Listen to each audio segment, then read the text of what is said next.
اللهم صل وسلم وبارك على سيدنا محمد وعلى آله وأصحابه أجمعين. ازيكم يا حبايب قلب، عاملين ايه؟ يا رب تكونوا بخير. فيديو النهارده مختلف تماما. كل ما حد يشوفني يقول لي انت خسيت ازاي.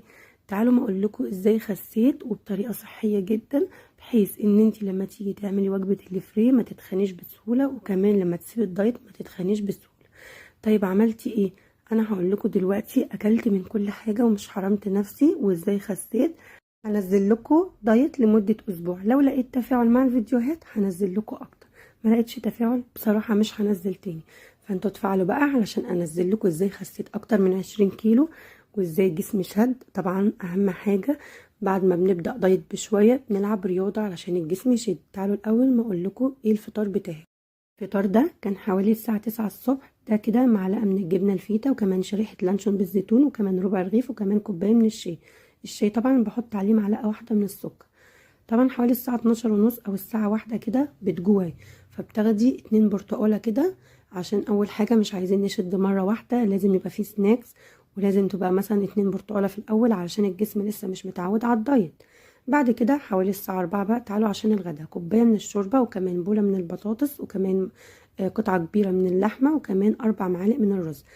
عايزه اقول لكم ان وقت التصوير كده الشوربه بردت شويه، فالدسامه طلعت على الوش كده، فشلتها بمعلقه. شفتوا الدسامه اللي على الوش دي؟ بشيلها بمعلقه. وعايزه اقول لكم والله ما قدرت اكمل الاكل. البوله من البطاطس دي عباره عن بطاطسيه كبيره كده، وطبعا مستويه في الصلصه. عايزه اقول لكم ما قدرتش اكمل البطاطس ولا الرز. انتي كمان قبل الاكل اشربي كوبايتين من الميه، بتسد معاكي جامد وبتملى المعده. فانا اكلت نص الاكل ده والله، يعني اكلت قطعه اللحمه كامله، وشربت شويه من الشوربه، واكلت نص الرز ونص البطاطس. ما قدرتش اكمل والله علشان الميه سدت معايا. بعد كده طبعا الاوزان دي، الدايت ده للاوزان من 80 لبعد 100. فطبعا هما اللي يبداوا معايا كده علشان احنا الكميه دي كبيره. بعد كده هنقللها شويه عشان اول يوم في الدايت برضو.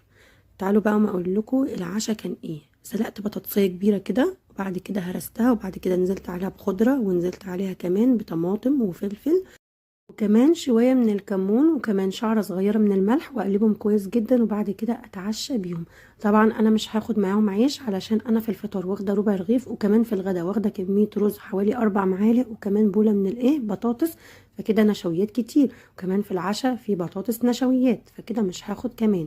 طبعا لو هتاكلي فول في العشاء يبقى تاكلي معاه ربع رغيف عادي. بصوا بقى.